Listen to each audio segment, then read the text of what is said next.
Level up your listening with Bose Quiet Comfort Ultra earbuds and headphones with immersive sound and world-class noise cancellation for a not-so-silent night.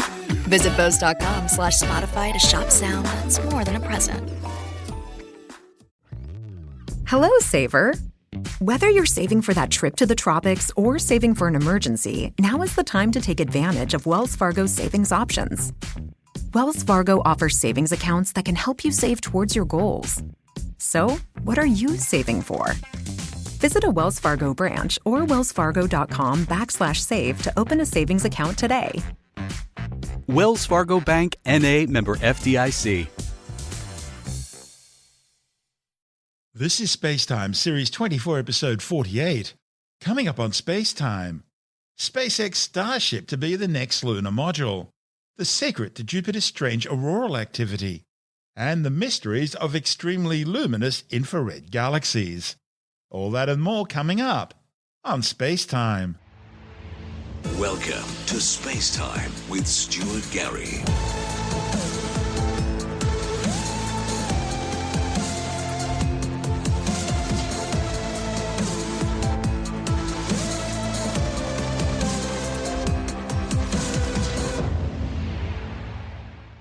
NASA has selected SpaceX to provide the lunar landers that will carry both crew and cargo between the Lunar Gateway space station and the Moon's surface. SpaceX won the $2.9 billion contract over Blue Origin and Dianetics to provide the reusable shuttle service using its Starship spacecraft, which is now undergoing early prototype testing in Texas. Starship is the culmination of SpaceX boss Elon Musk's dream to develop a fully reusable super heavy lift spacecraft capable of carrying 150 tons of people and cargo into Earth orbit and 100 tons on missions from Earth to the Moon, Mars, and interplanetary journeys across the solar system. Put simply, Musk sees Starship as a colonial transport system. Technically, Starship's simply the upper stage of a gigantic two-stage launch system. The 230-ton first stage, called the Super Heavy, is 68 metres long, 9 metres wide, and constructed out of stainless steel. It's powered by 37 liquid methane and oxygen-propelled Raptor rocket engines, providing 72 meganewtons or 16 million pounds of thrust. The 120-ton upper or Starship stage is 50 metres long, also 9 metres wide and constructed out of stainless steel, and powered by 6 of the same liquid methane and oxygen propellant Raptor rocket engines. Starship is equipped with its own retractable landing gear, allowing rocket-assisted vertical landings. That's what they've been trying to perfect in Texas of late. SpaceX ultimately plans on using the Starship Super Heavy launch system to replace the company's existing Falcon 9 and Falcon Heavy launch systems, as well as its Dragon capsules. The Starship Human Landing System, or HLS, is a variant being designed to stay on and around the Moon, so it won't require the heat shield or air brakes, which are an integral part of the main Starship design. The Starship HLS variant will use high-thrust metal ox reaction control system thrusters located mid-body for the final tens of meters of terminal lunar descent and landing. It'll also include a smaller crew area and a much larger cargo bay, and equipped with solar arrays located on its nose below the docking port.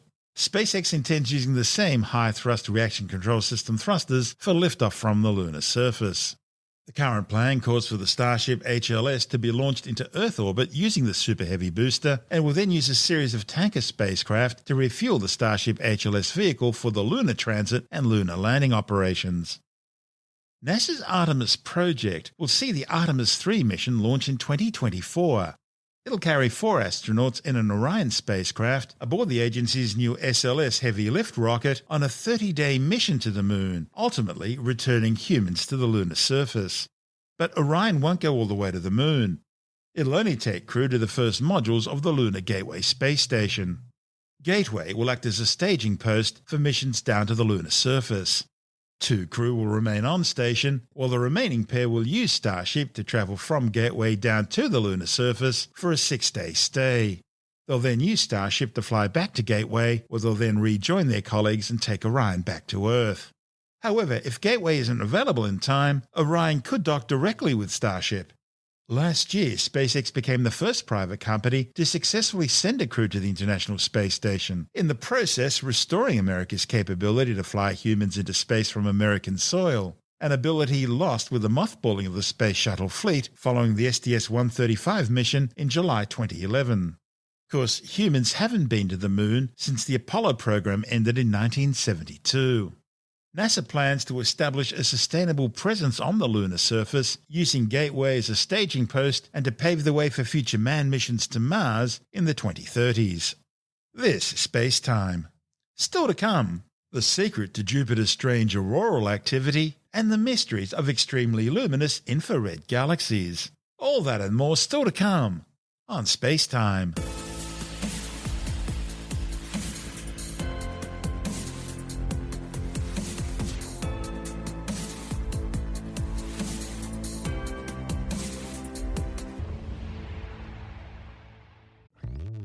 Hello, Saver. Whether you're saving for that trip to the tropics or saving for an emergency, now is the time to take advantage of Wells Fargo's savings options. Wells Fargo offers savings accounts that can help you save towards your goals. So, what are you saving for? Visit a Wells Fargo branch or wellsfargo.com/save to open a savings account today. Wells Fargo Bank, N.A., member FDIC. New computer models suggest that Jupiter's spectacular auroral displays are unique in the solar system, with a mix of different types of magnetic field lines.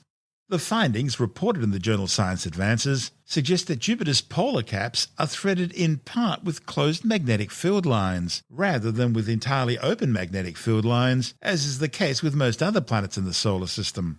Open lines are those that emanate from the planet but trail off into space away from the Sun instead of reconnecting with a corresponding magnetic field line from the opposite hemisphere.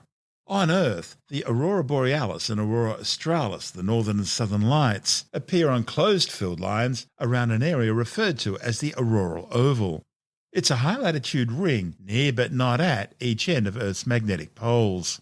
Within that ring on Earth and on some other planets is an empty region referred to as the polar cap. It's where magnetic field lines stream out unconnected and where auroral activity rarely appears because of it. Think of it like an incomplete electrical circuit at home. No complete circuit, no lights.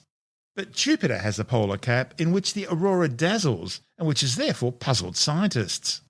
One of the study's authors, Peter Delamere from the University of Alaska Fairbanks, says the problem is researchers were too Earth-centric in their thinking about Jupiter because of what they had learnt about Earth's own magnetic fields.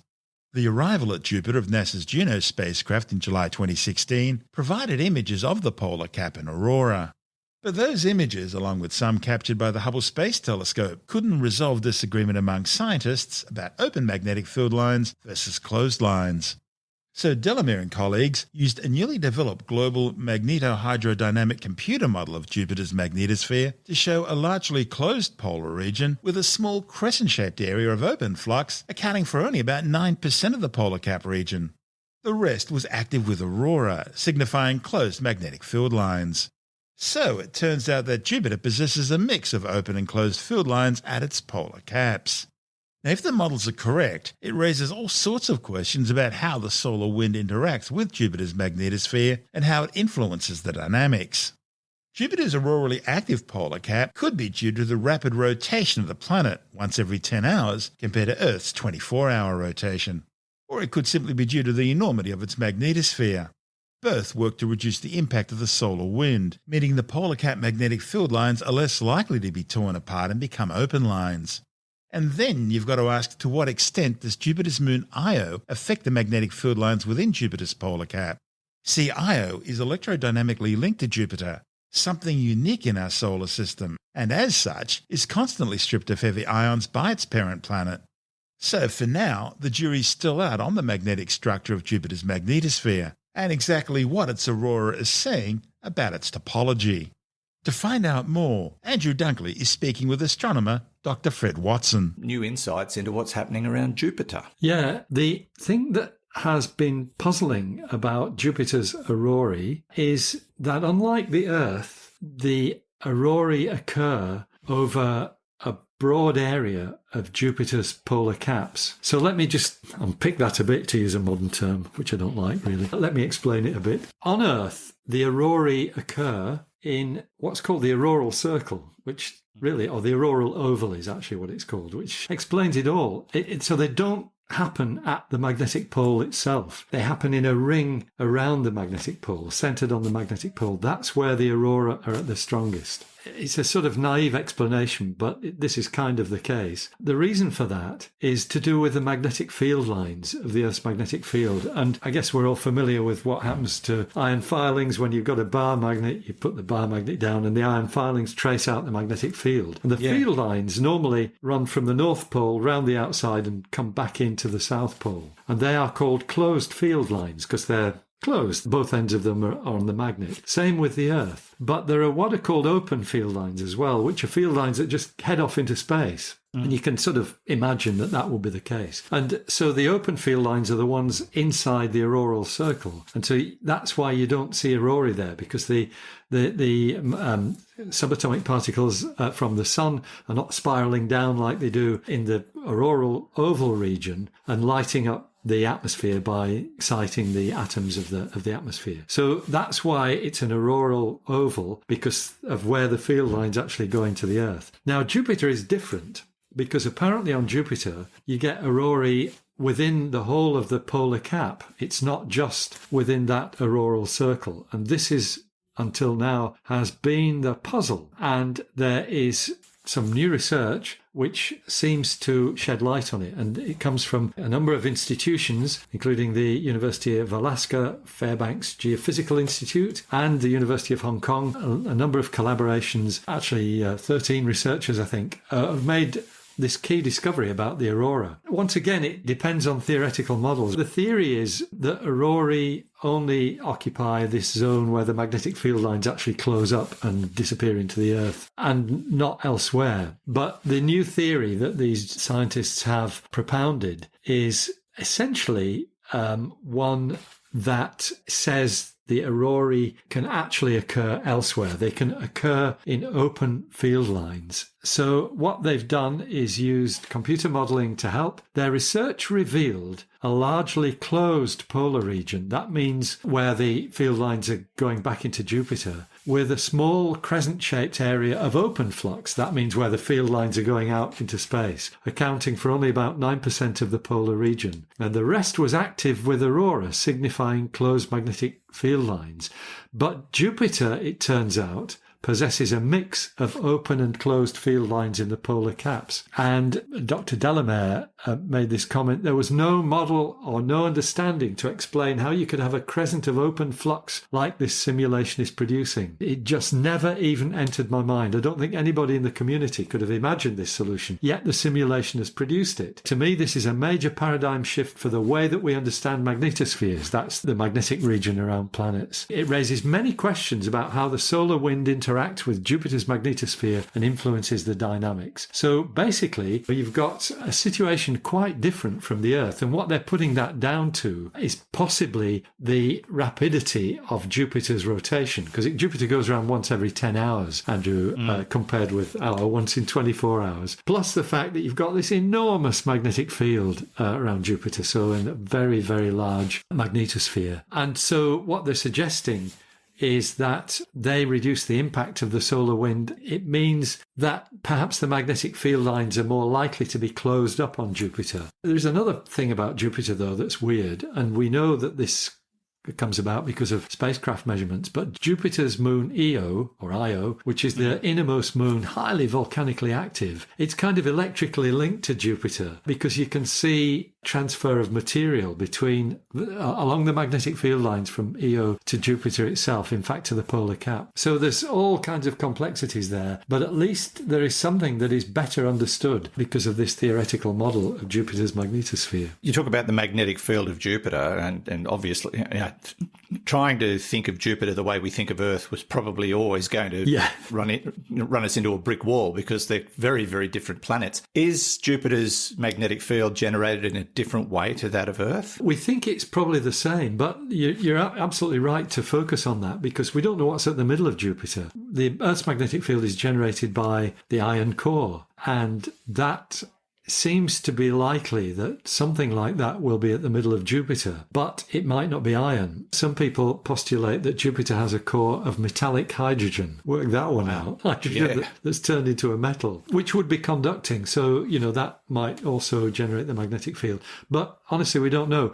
Juno, the Juno spacecraft, which is still active around Jupiter, one of its tasks is actually probing the innermost secrets of Jupiter in terms of its core, if it has one, if it has a solid core. We don't even know that it has a solid core, but it seems likely given this magnetic field that's got to come from somewhere. So we might know more when Juno's mission is finished. I mean, there are probably papers that are coming out on this now that I haven't really been keeping up with, but it's probably our best assistance to understanding what's going on with Jupiter is the Juno spacecraft. Yes, indeed. All right. Well, it's taken a while, but we've suddenly decided we need to treat Jupiter like something that it's not akin to Earth, which makes sense. I mean, we're a rocky planet. It's a gas giant. I know. It's what is not it? 11 closely related second cousins twice removed. Yeah. What it has in common is it was made from the same cloud of gas and dust.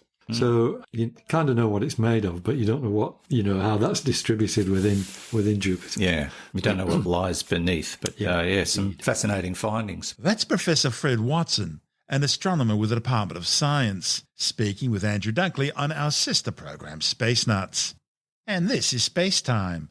Still to come, the mysteries of extremely luminous infrared galaxies, and a final hot fire test for one of the world's most powerful rocket engines. All that and more still to come on Space Time.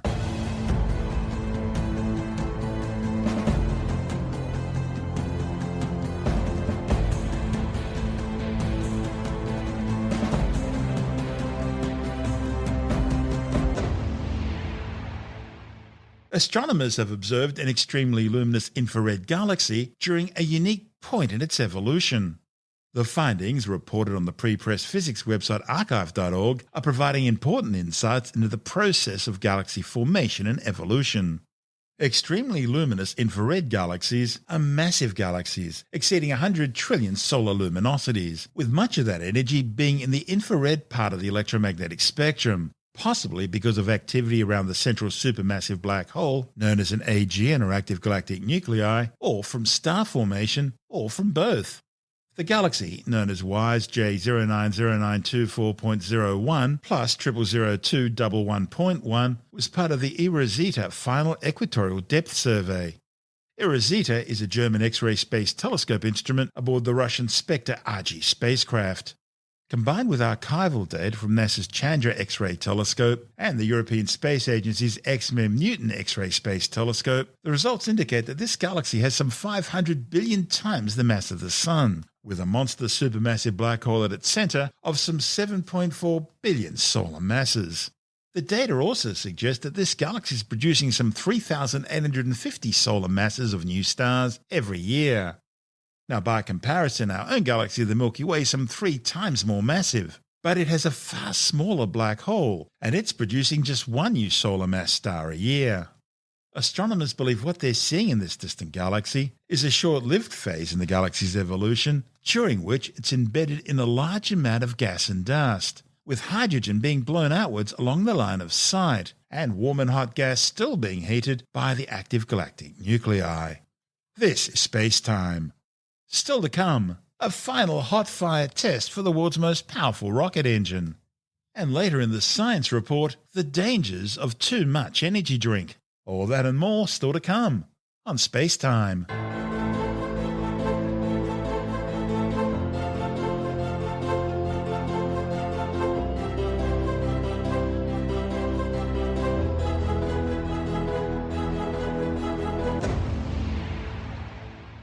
The world's most powerful hydrogen-fueled rocket engine, the Aerojet Rocketdyne RS-68A, has completed its final ever hot fire acceptance test at NASA's Stennis Space Center in Mississippi. The United Launch Alliance have just 4 remaining Delta IV Heavy missions slated before the launch system's retirement. The Delta IV, together with the Atlas, is being replaced by the new Vulcan launch vehicle. The RS-68A engine is used in each of the 3 side-by-side mounted core stages which make up the United Launch Alliance Delta IV Heavy launch vehicle, providing a total of more than 2 million pounds of thrust.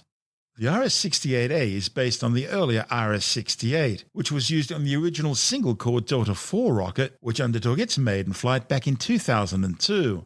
The RS-68A was introduced on the Delta IV Heavy in 2012.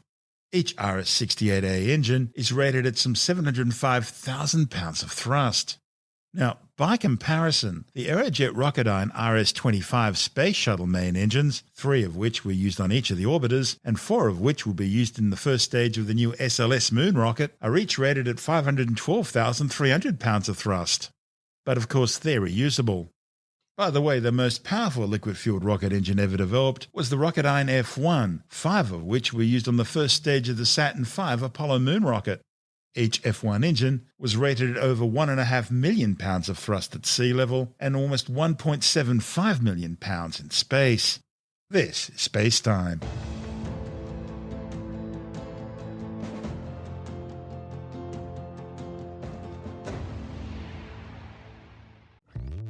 Hello, Saver. Whether you're saving for that trip to the tropics or saving for an emergency, now is the time to take advantage of Wells Fargo's savings options. Wells Fargo offers savings accounts that can help you save towards your goals. So, what are you saving for? Visit a Wells Fargo branch or wellsfargo.com/save to open a savings account today. Wells Fargo Bank, N.A., member FDIC. Wells Fargo presents one of the surest ways to grow your money, a Wells Fargo CD account, where you can earn a 5.00% annual percentage yield on an 11-month term with a minimum opening deposit of $5,000. Visit a Wells Fargo branch or wellsfargo.com/CD rates to open a CD account and start growing your savings with us. Wells Fargo Bank, N.A., member FDIC. And time now to take another look at some of the other stories making news in science this week with a science report. A new study has confirmed that wearing 2 masks really is better than 1. The findings, reported in the Journal of the American Medical Association, compared the filtering efficiency of a single face mask versus double masking.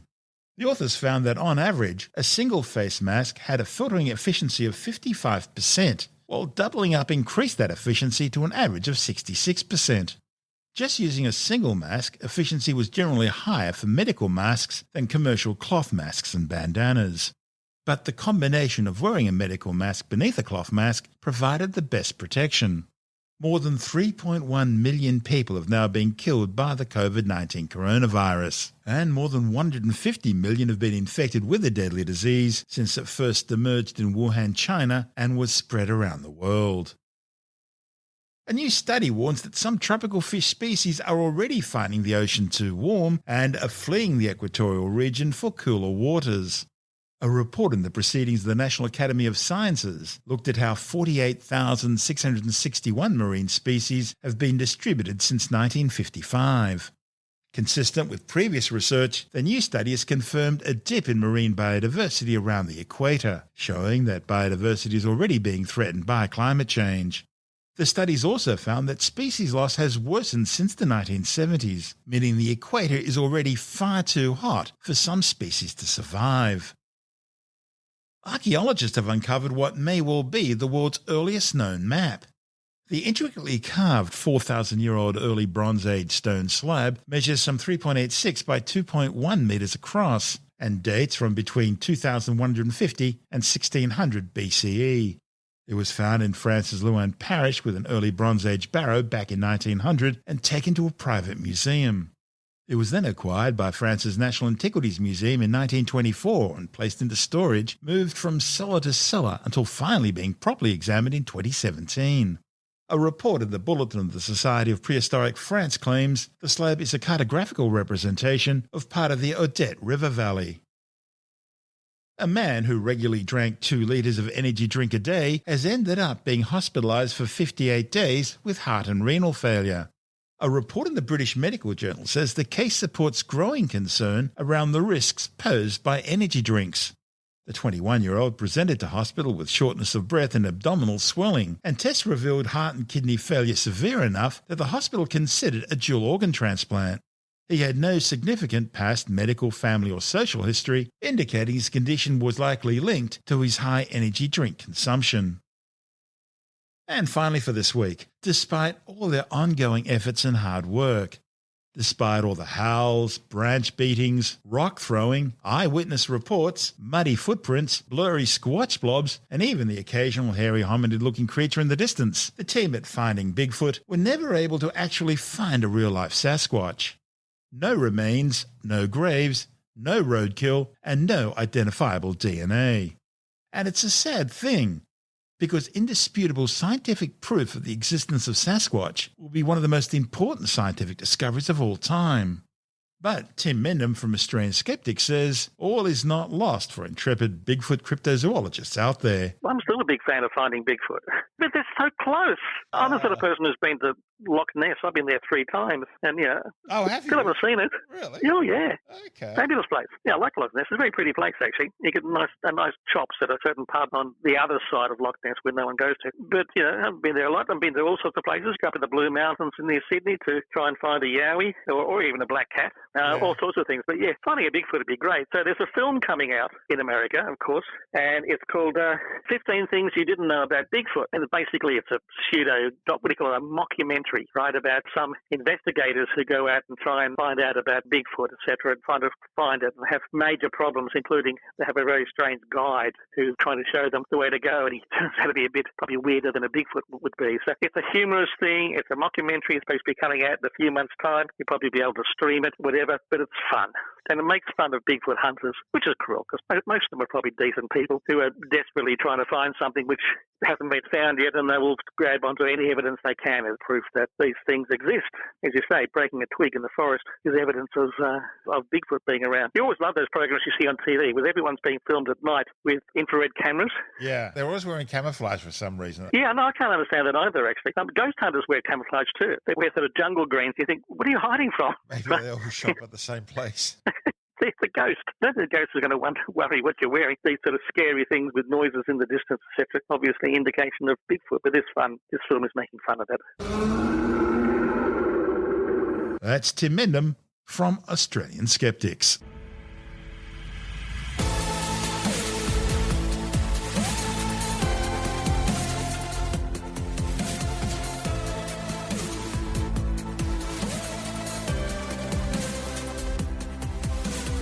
And that's the show for now.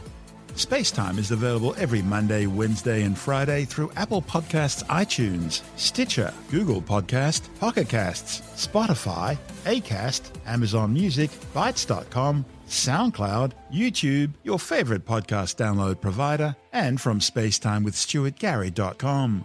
SpaceTime's also broadcast through the National Science Foundation on Science Zone Radio and on both iHeartRadio and TuneIn Radio.